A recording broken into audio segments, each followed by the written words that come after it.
আমাদের আপনাদের আন্দোলন না? আপনারা তো গণকর্মী, আপনারা তো এই দেশের গণকর্মী, রাইট? এই আন্দোলন কি শুধু আমাদের? যদি আমি রিভার্স করি, আপনারা এখন আমার এখানে দাঁড়ান, আমি আপনাদের ক্যামেরা বুম নিয়ে দাঁড়াই। আমাদের আন্দোলন বলে জিনিসটাকে আলাদা করার কিছুই নাই এখন আর।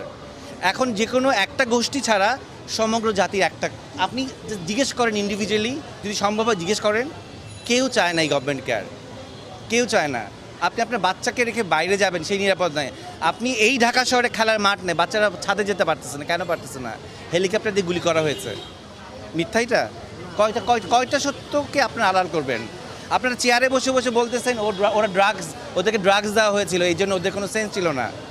তো ড্রাগস নিলে আপনি মেরে ফেলতে পারেন? কোন রাষ্ট্রের আইনে আছে একজন ড্রাগ অ্যাডিক্টকে গুলি করে মারা যায়?